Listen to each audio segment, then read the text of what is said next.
नमस्कार, मैं हूं सुरेश चौहान के और आप देख रहे हैं बिंदास बोल। आज के बिंदास बोल में हम आपके सामने एक विशेष कार्यक्रम की प्रस्तुति दे रहे हैं। हमारे साथ आज इस पूरे कार्यक्रम में जुड़े रहेंगे इस विषय पर बहुत चर्चित, जिनका नाम है, पहले भी मैं सुदर्शन के बिंदास बोल में इसी मुद्दे पर इनको लेकर आ चुका हूं, डॉक्टर विश्वरूप राय चौधरी। आपका स्वागत है चौधरी जी। डॉक्टर साहब, इस वक्त कंट्रोवर्सी के तौर पर भी कुछ लोग कह रहे हैं कि डॉक्टर साहब जो बोल रहे हैं इसका क्या तथ्य है, क्या सत्य है। तो हमने कहा कि हम टेलीफोन लाइन खोल देंगे। आज डॉक्टर साहब को आप सीधे पूछ सकते हैं, जिनका दावा है कि इसके पीछे चाइना की क्या चाल है। और आज के एपिसोड में हम इसका विज्ञान, हेल्थ विज्ञान, इसी मुद्दे पर बात करेंगे। अगले 5 एपिसोड में हम अलग अलग मुद्दे लेंगे, लेकिन आज के, क्योंकि इसमें डॉक्टर साहब खुद उपस्थित है। पिछले एपिसोड में आपने देखा था कि भारत के बायोलॉजी के रिसर्च के हेड ही आपके सामने मैंने लेकर आए थे, और आज डॉक्टर विश्वरूप राय चौधरी जी आपको इस मुद्दे पर प्रकाश डालेंगे, रखेंगे आपके सामने की वास्तविकता कोरोना क्या है। डॉक्टर साहब, पहले तो ये कोरोना क्या है, और क्या ये कोई ऐसा नया प्राणी है जंगल में या दुनिया में कि जो पहले था ही नहीं और अचानक आ गया, और शेर भी इसके सामने कुछ नहीं है, ना हाथी है, ना जंगल का कोई और प्राणी है, या प्रकृति का कोई और घटक है।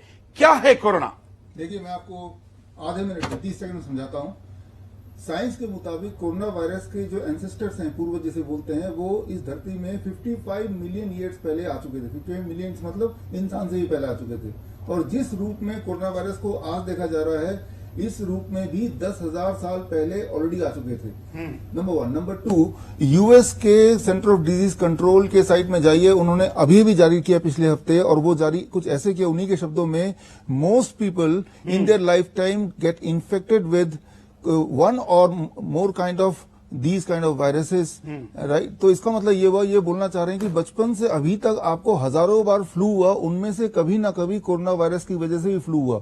लेकिन आज आप ये शो देख रहे हैं, इसका मतलब आप जिंदा हैं, इसका मतलब आप वो जंग जीत चुके हैं, कोरोना वायरस वाला भी। फर्क सिर्फ इतना है कि उस वक्त आपको नहीं पता था कि जंग के साथ जो जिससे जंग कर रहे हैं वो कोरोना वायरस है, और आज आपको पता है कि वो कोरोना वायरस है। तो कोरोना वायरस एक सिंपल वायरस है, इसका नाम आप लीजिए फ्लू वायरस, जो कि हर साल जो कॉमन कोल्ड होता है, फ्लू होता है, बिल्कुल वैसे का वैसा, उससे जरा भी अलग नहीं है। मतलब नया नहीं है, बिल्कुल भी नहीं। आप जितने पुराने, तो क्या नया वायरस आता ही नहीं, या वायरस आते रहते जाते रहते, कैसे? मतलब इसी वक्त कोरोना का कहर कैसे है? हाँ, अच्छा, ये मैं इसका एक सवाल पूछता हूँ, क्या नए इंसान आते हैं? नए प्रजाति इंसान की आती है? आपका जवाब क्या होगा? आपका जवाब जो भी होगा, मान लीजिए कोरोना वायरस के लिए भी वही है, या वायरस इटसेल्फ के लिए वही है। वायरस इस दुनिया में हमसे पहले थे और हमारे साथ हैं, और शायद हमसे बाद भी रहेगा। इंसान रहे ना रहे मैं बता नहीं सकता, लेकिन वायरस रहेगा। और इस वक्त जब मैं बात कर रहा हूं, हो सकता है कि यहाँ भी कोरोना वायरस हो। ऐसा नहीं कि वो कहीं से चल के यहाँ तक आ गया, वो तो आपके साथ ही है।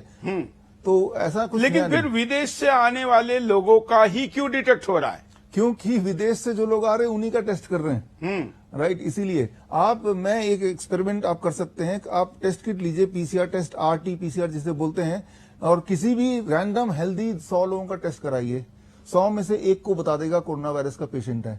अच्छा, आपको कितने पेशेंट चाहिए? आपको 100 पेशेंट चाहिए, तो 100 पेशेंट चाहिए तो आपको 100 पेशेंट के लिए 10,000 लोगों पे टेस्ट करना पड़ेगा। 10,000 हेल्दी लोगों पे टेस्ट करेंगे तो 10,000 में से 100 लोगों को बता देगा ये कोरोना वायरस। तो ये आपके पहले क्यों नहीं निकला था? हाँ, ये जो टेस्ट है ये बना ही अब है, डायग्नोस्टिक मतलब किट ही अब तक नहीं थी ये, that is a new one.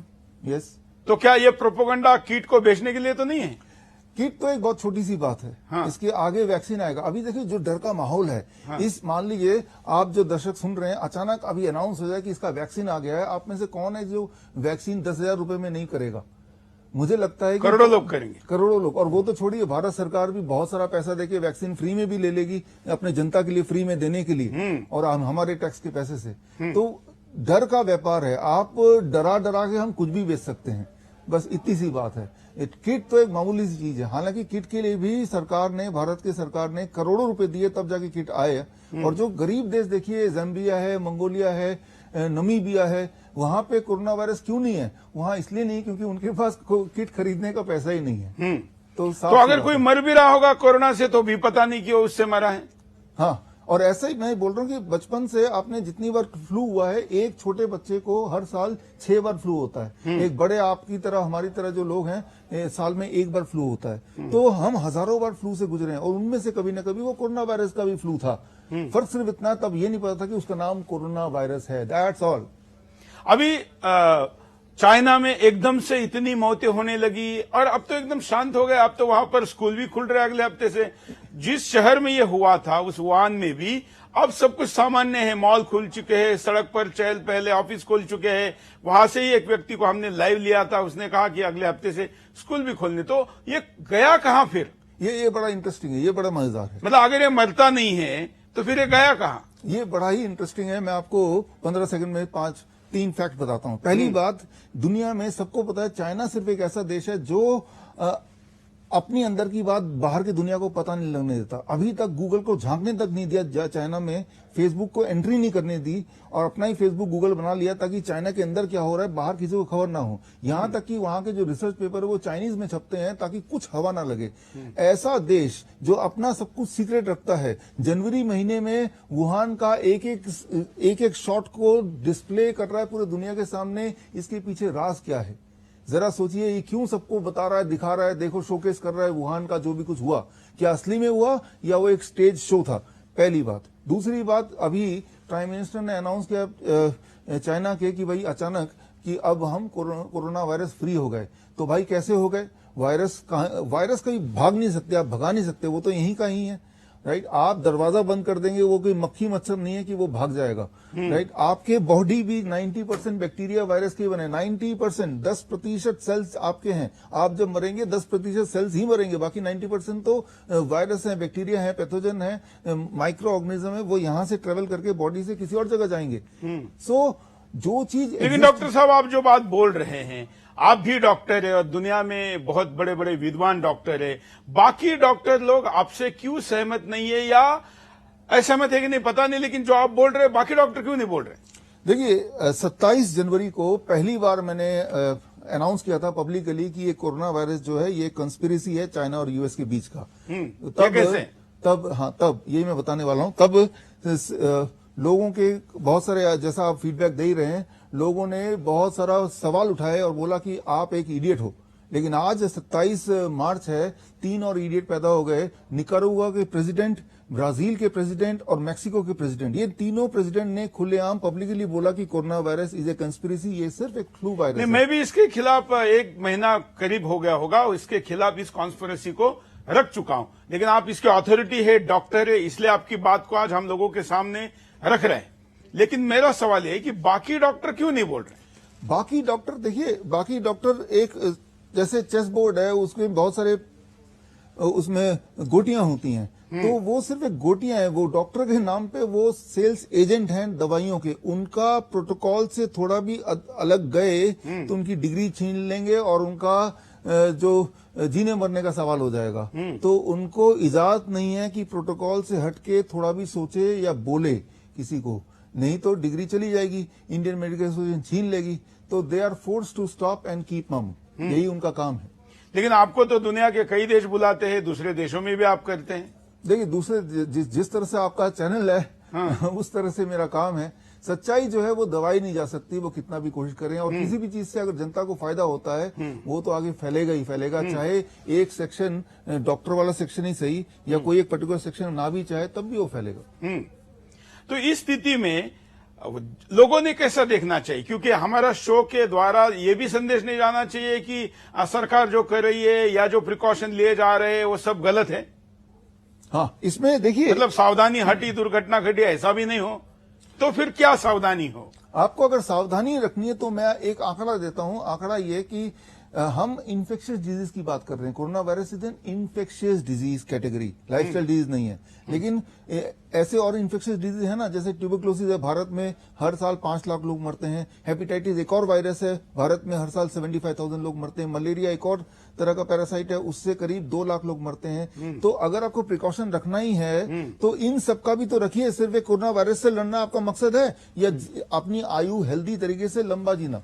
अगर तो कोरोना वायरस से ही बचना आपका मकसद है फिर तो कुछ भी कर लीजिए। लेकिन अगर आपका मकसद है कि हम हर तरह के वायरस और बैक्टीरिया से लड़के हम पूरी आयु जिए अगर आप ऐसा चाहते हैं तो आपके पास सिर्फ एक ही औजार है, एक ही टूल है, और वो है आपकी अपनी इम्यूनिटी, दैट्स ऑल, और कुछ भी नहीं। तो आपको इतना करना है कि अपनी इम्यूनिटी को स्ट्रांग रखना है, और यही इसका सवाल है, यही इसका जवाब है। बचपन से अभी तक भी फ्लू नहीं, मैं उपाय में तो बाद में जाऊंगा, मैं आपसे उपाय तो लूंगा ही, लेकिन इस कॉन्स्पिरेसी थ्योरी को आप जो कह रहे हैं ये सच है, इसके लिए कोई अतीत ऐसा पहले हुआ हो जिसको लोग माने कि हाँ ऐसा भी होता रहा है? मुझे याद है कि क्रिश फिल्म में ये दिखाया गया है कि कैसे दवाई बनाने वाली कंपनियां ही पहले दवाई बनाती है, फिर उसका वायरस बनाती है, फिर वायरस मार्केट में बेचती है, और उसके बाद तुरंत कहती है ये लीजिए आपके सामने दवाई आ गई। तो ये तो फिल्मों में दिखाया गया है, ये वास्तव कैसे है? लाइव एग्जांपल देता हूं। याद कीजिए 1984, जो आज आप देख रहे हैं ये एग्जैक्टली सेम टू सेम 1984 में था, राइट? तब दो डायरेक्टर थे, आज दो डायरेक्टर है, चाइना और यूएस। तब दो डायरेक्टर थे, एक फ्रांस था, एक यूएस था, और तब जो विलेन था वो था HIV, याद आ रहा है? HIV, human immunity deficiency virus, right? So तब वो वायरस था, आज ये कोरोना वायरस है, राइट? और तब दोनों ने मिलके, फ्रांस और यूएस ने मिलके मेमोरेंडम साइन किया आपस में कि HIV के व्यापार से जितना भी फायदा होगा ये दोनों देश आधा आधा बांटेंगे।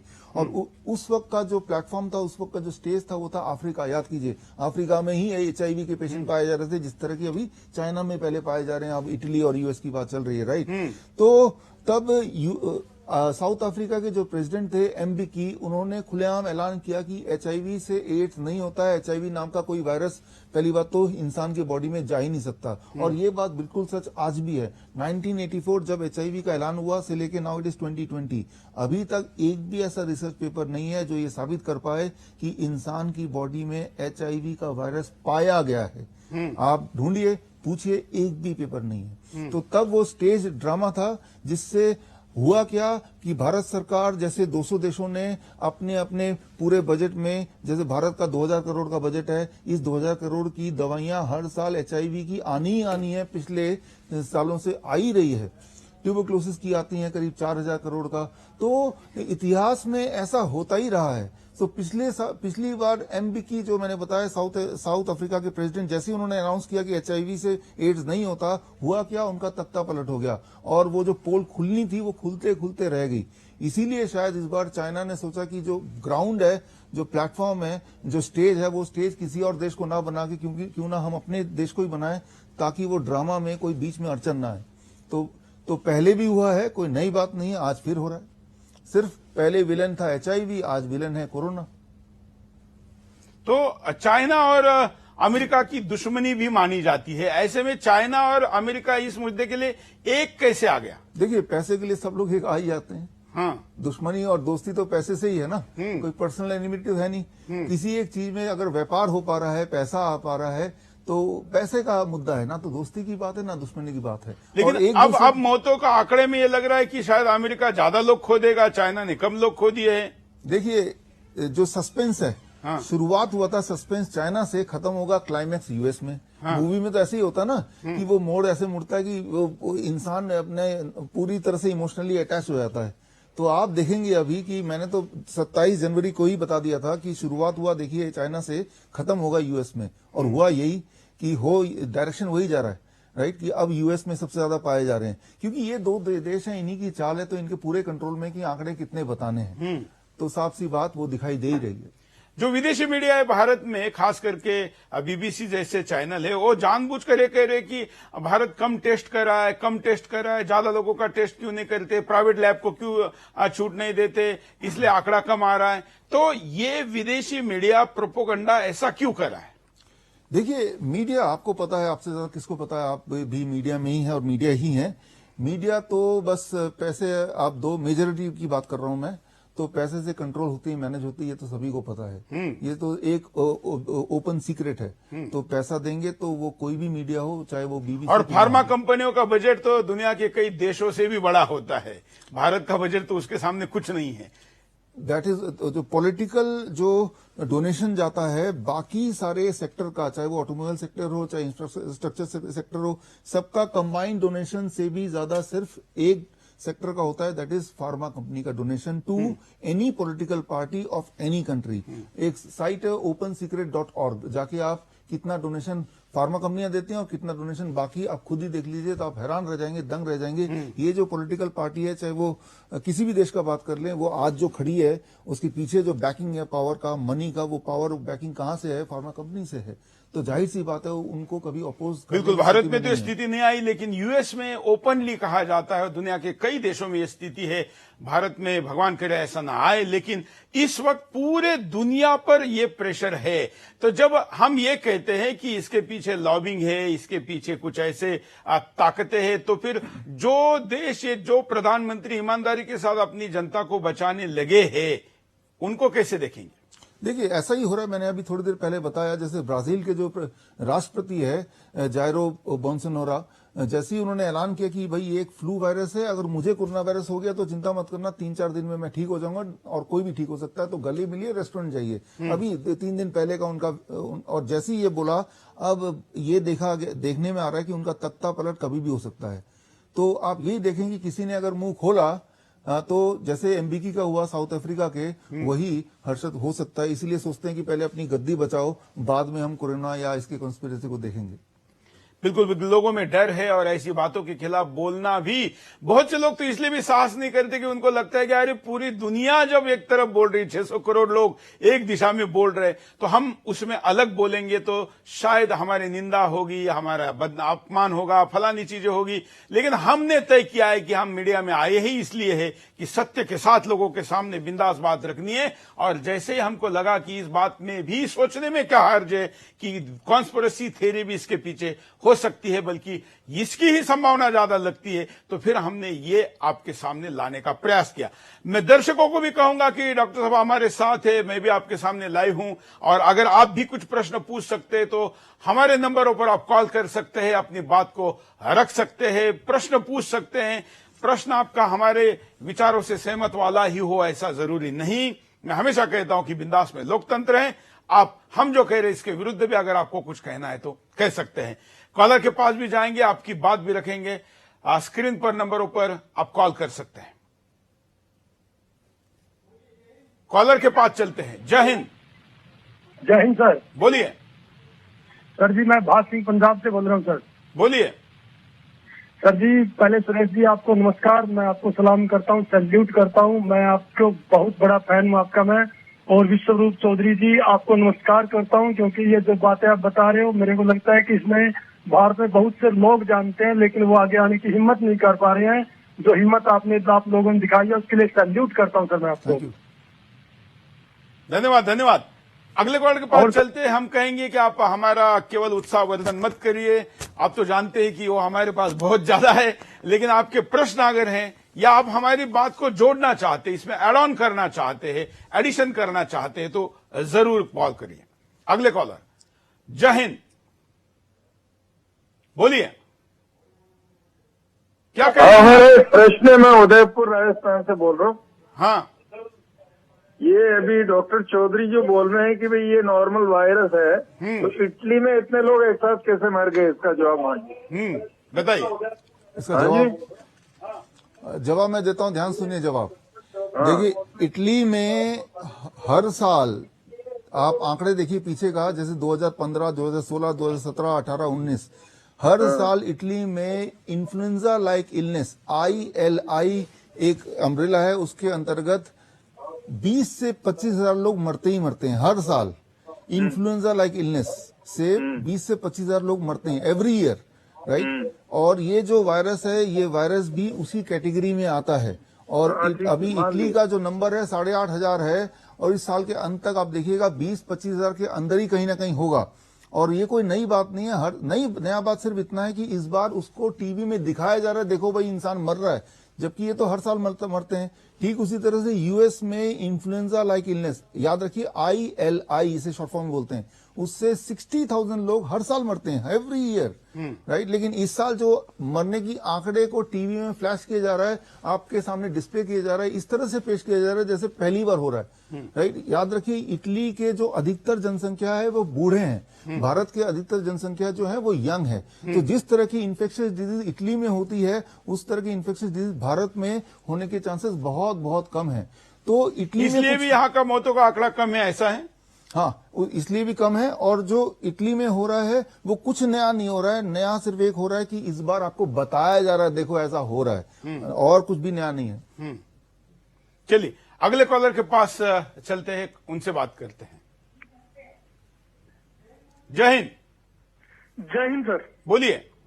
जी सर, रायपुर से अर्जुन सिंह चौहान बोल रहा हूँ मैं। हाँ हाँ जी सर, मैं बहुत ही एनालिसिस करता हूँ, डिफेंस में मेरा बहुत इंटरेस्ट रहता है क्योंकि हाँ हाँ और जहां तक के सर मैंने एनालिसिस किया पर्टिकुलर इस वायरस के बारे में अगर हम बात करें तो पहले एक वायरस सन 2015 के पहले भी फैला था जिसका MERS नाम था। हाँ वो भी एक कोरोना का ही सिम्टम्स रहते थे उसमें, उसके बाद उसको कोरोना नाम दिया गया, जैसे कि सर मैंने एनालिसिस किया है।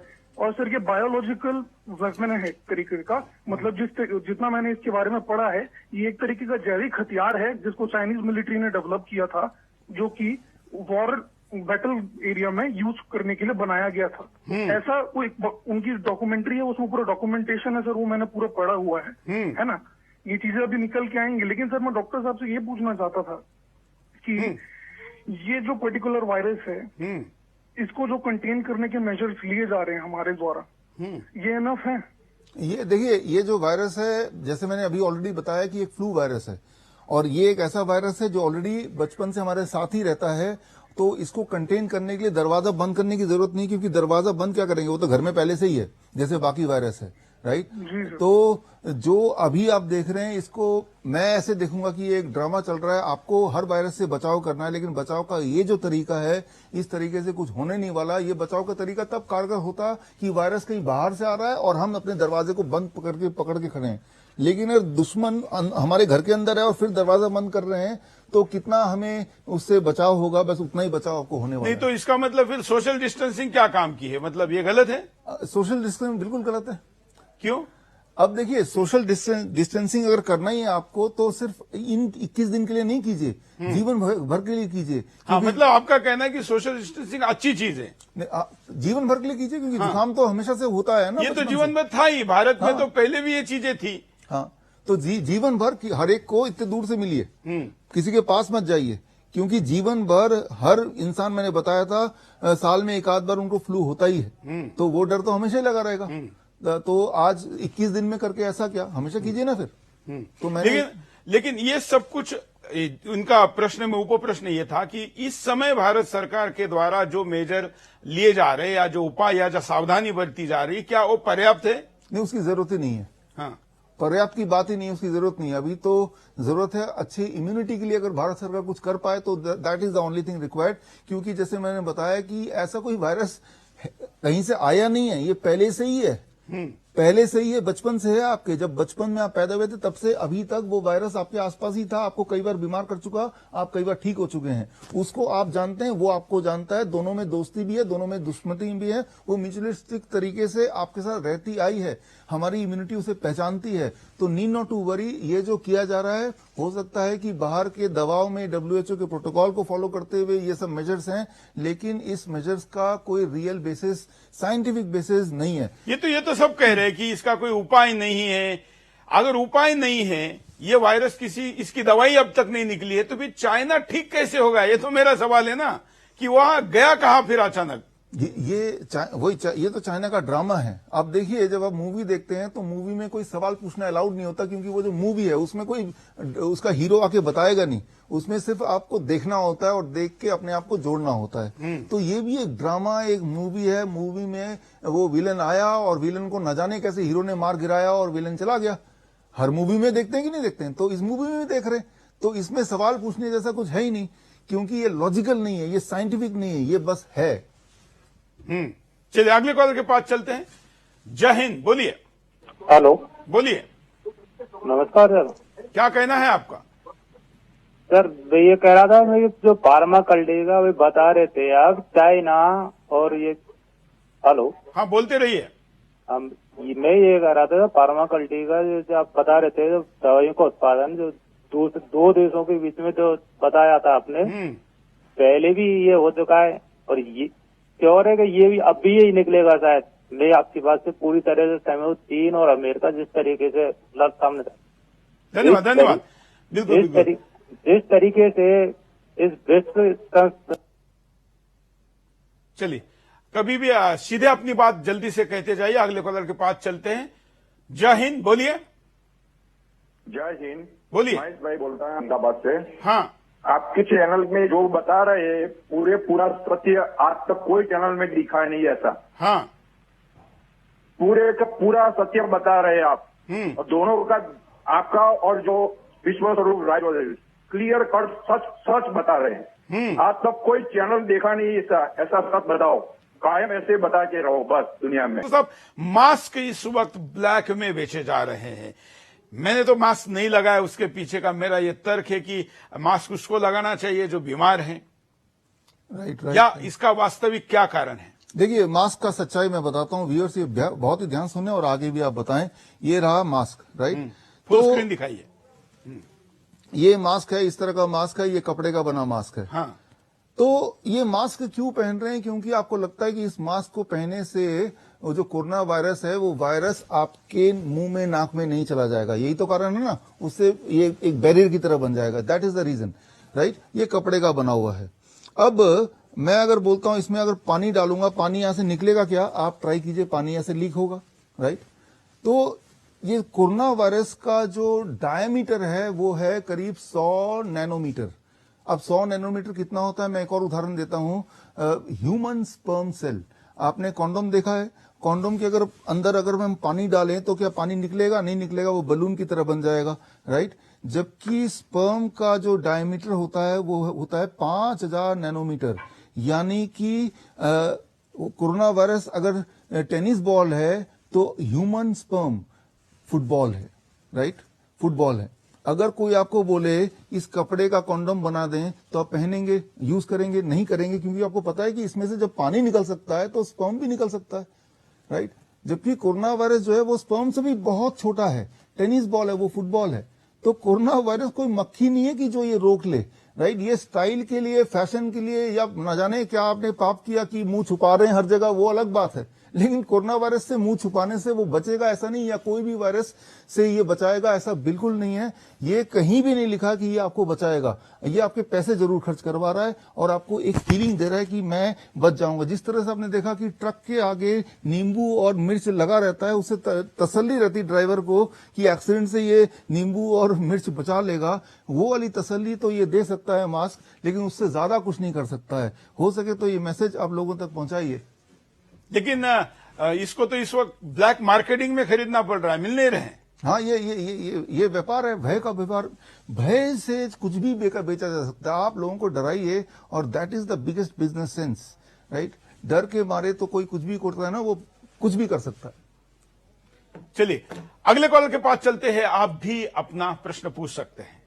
जय हिंद, बोलिए। जय हिंद सर। हाँ सर मैं आपका डॉक्टर साहब का धन्यवाद देना चाहूंगा। आप हमेशा सच्चाई का साथ देते हैं। हेलो। हाँ जी, हाँ जी सर। क्या प्रश्न है आपका? सर मेरे से कोई प्रश्न नहीं है। हाँ। मैं तो बस आपका धन्यवाद देने के लिए फोन किया था। आप हमेशा सच्चाई दिखाते हैं, डॉक्टर साहब को आपने दिखाया, ये मुझे सबसे ज्यादा अच्छा लगा सर। चलिए धन्यवाद। अब मैं फिर कहता हूं कि मैं जानता हूं कि आप हमारी बात से सहमत है, तो केवल सहमति जताने के लिए तो आप हमारे कमेंट बॉक्स में जाइए, वहां पर कमेंट करिए। लेकिन अगर कोई प्रश्न है, क्योंकि आपके सामने ऐसे डॉक्टर बैठे हैं जिनको लाइव टेलीकास्ट करना दुनिया के किसी चैनल की हिम्मत की बात नहीं है, और इसलिए इनकी बात जब यूट्यूब पर इन्होंने रखी तो यूट्यूब ने इनको हटा दिया, कहा कि ये वीडियो हटा दीजिए।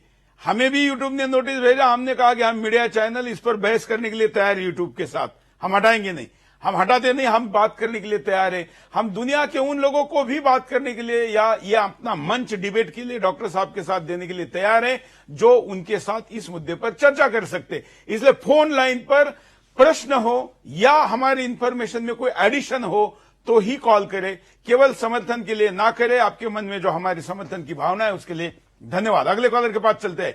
जय हिंद, बोलिए। सर मेरा आपसे एक सवाल है, आपके माध्यम से मैं एक सुझाव देना चाह रहा था। जो मिड डे मील है उसको शुरू किया जाए, ताकि गांव में जो गरीब लोग घर से बेघर रखे उनको इजीली खाना मिल सके।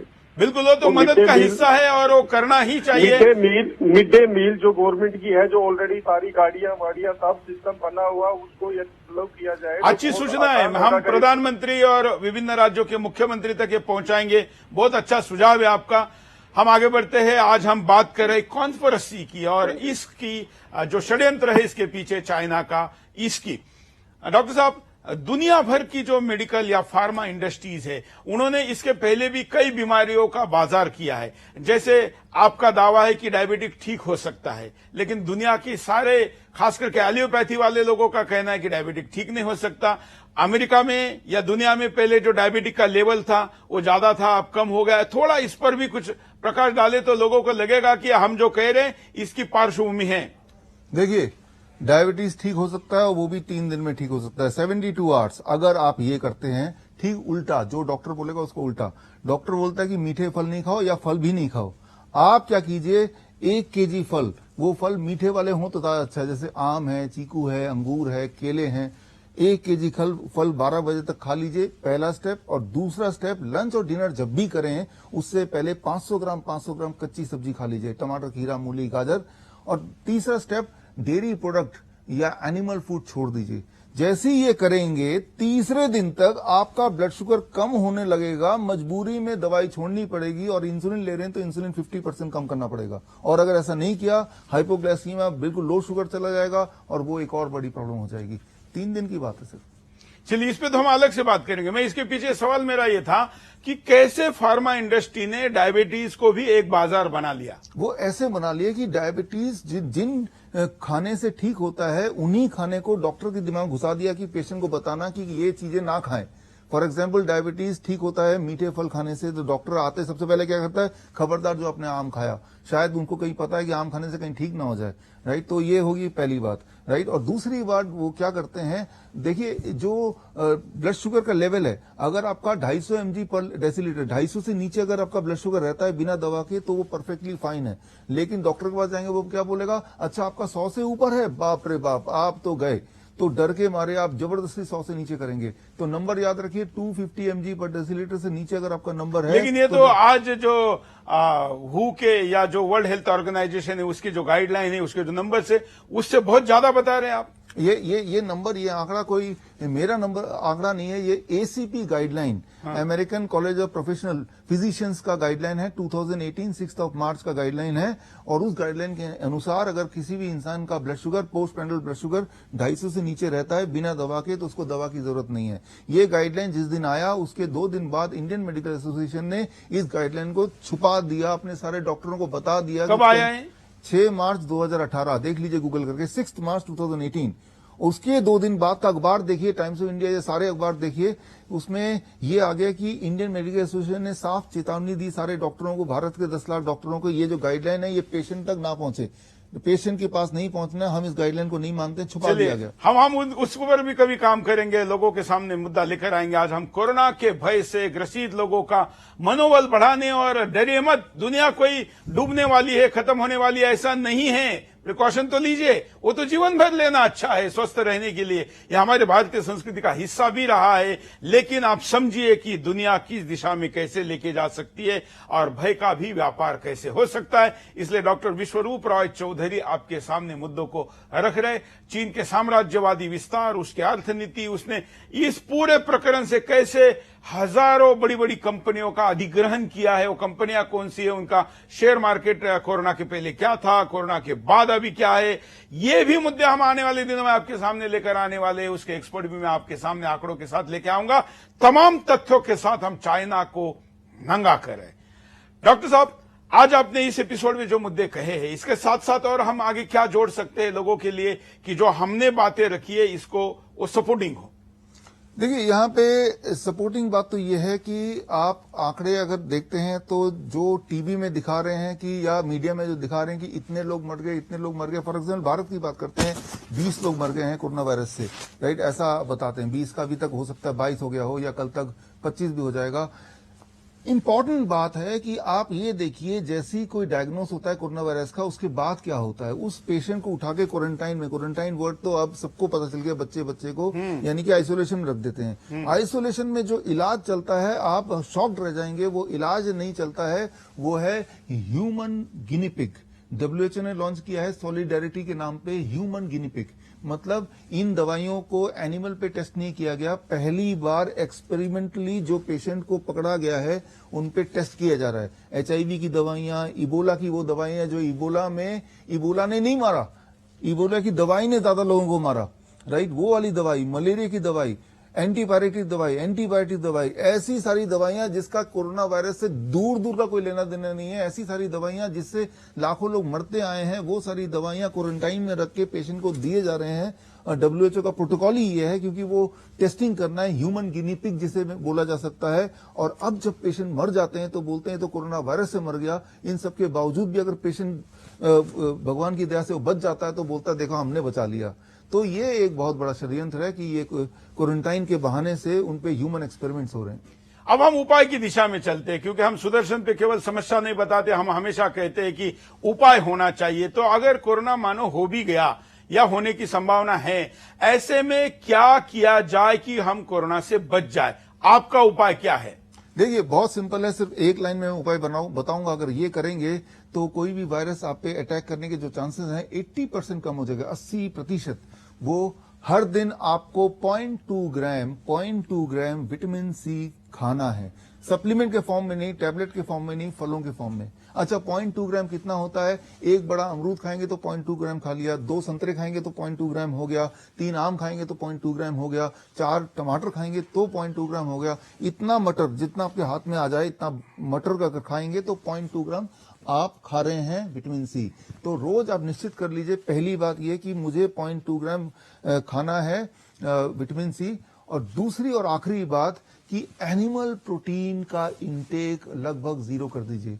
कोई भी ऐसी चीज जो जानवर से निकलती हो, जैसे अंडा है, मछली है, मीट है या डेयरी प्रोडक्ट है, दूध का बना दूध, दही, लस्सी, मक्खन, घी, पनीर, छाछ, ऐसा करते ही आपकी इम्यूनिटी बूस्ट हो जाएगी कुछ ही दिनों में, और आप पे जो वायरस के अटैक होने के चांसेस हैं वो 80% तक कम हो सकते हैं, 80% तक। तो ये वाला प्रिकॉशन तो आज से आप चालू कर सकते हैं। और ये तो इसके लिए कोई पैसे नहीं चाहिए, ना कोई डॉक्टर चाहिए, ना कुछ चाहिए। एब्सोल्युटली, ये आप जिंदगी का नियम बनाइए कि रोज जब तक मैं हूं जिंदा, मुझे रोज 0.2 ग्राम और 0.2 ग्राम विटामिन सी लेना ही लेना है। ये एक रूल बना लीजिए लाइफ का। तो जिस प्रकार से इस वक्त लोग घरों में बैठे हैं, ये तो हर कोई कर सकता है, ये तो सारे अवेलेबल चीजें हैं किचन में, ये सारी चीज अवेलेबल है और यही चीज से बच सकते हैं। दुनिया में और कोई दवा बनी नहीं है, ये मैं आपको बता दूं, जिससे आपकी इम्यूनिटी बूस्ट होती हो। There is no medicine for that. Medicine यही है, भगवान का बना हुआ दवा, विटामिन सी।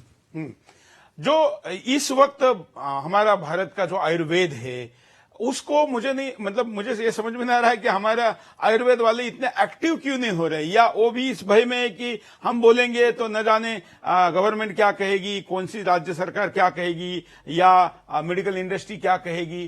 क्या ये भय तो नहीं है कि क्यों नहीं बोल रहे? क्योंकि ये तो भारतीय आयुर्वेद में इसके तमाम उपाय हैं ही।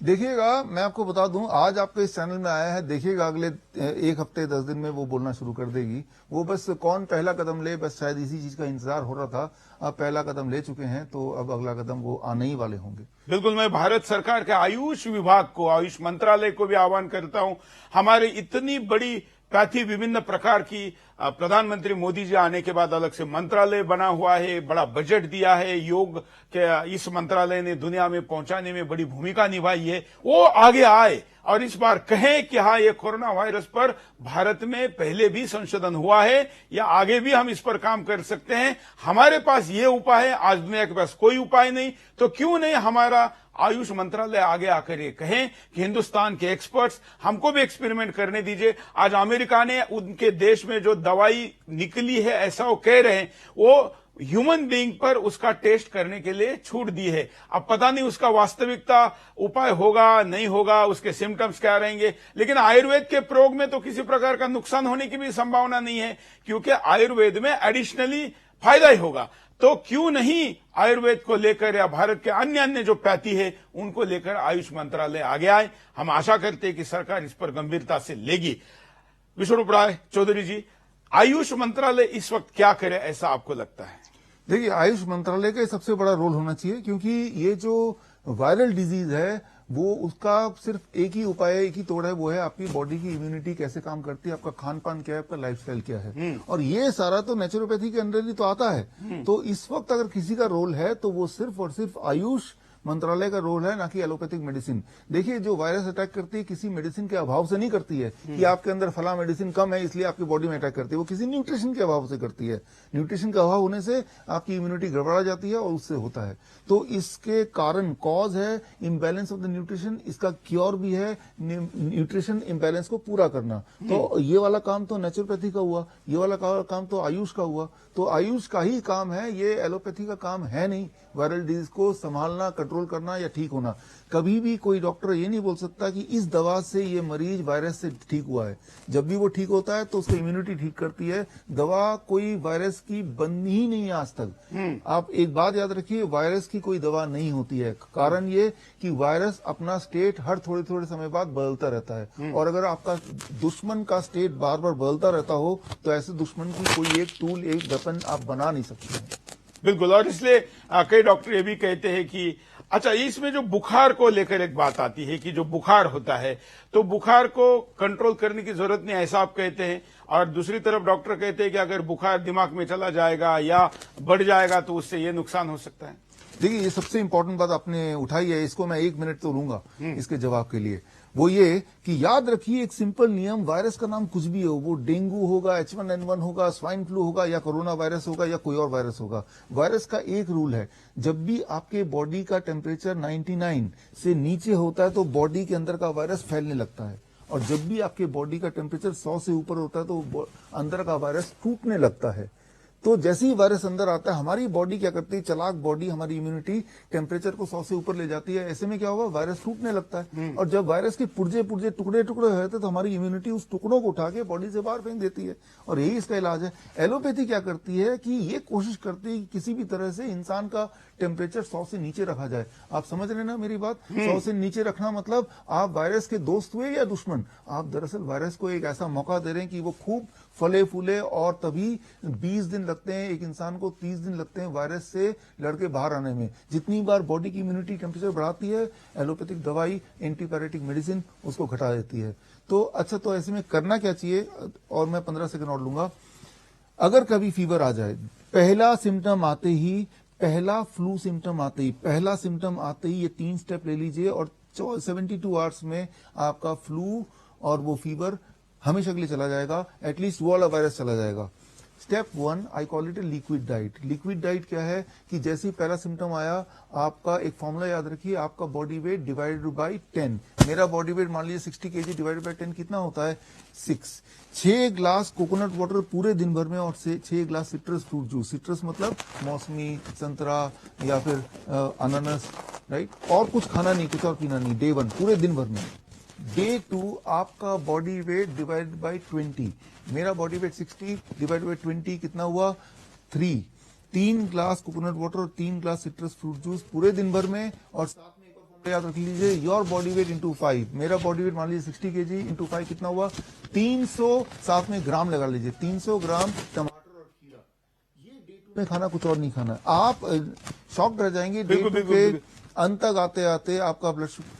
बिल्कुल। मैं दर्शकों को कहूंगा कि डॉक्टर साहब को इस बात को मैं दोहराने के लिए कहूंगा आपके पास दोबारा, आप अपनी, क्योंकि ये बात हिंदुस्तान में बुखार आना या दुनिया में बुखार आना बड़ी सामान्य बात है, लेकिन जब बुखार आता है तो लोग उसको दबाने में लग जाते हैं। जब डॉक्टर भी ये कहते हैं कि बुखार या आपका जो आपके अंदर बीमारी है, इस बीमारी को लोगों के सामने लेकर, मतलब टेस्ट करने में कम से कम 3 दिन चाहिए, जो 72 घंटे की आप बात कर रहे हैं। लेकिन वो लोग भी इतना धैर्य रखने के लिए तैयार नहीं, लोग तुरंत दवाई लेते, ये कहते कि आजकल वो चल रहा है ना, तो उसकी दवाई दे दो।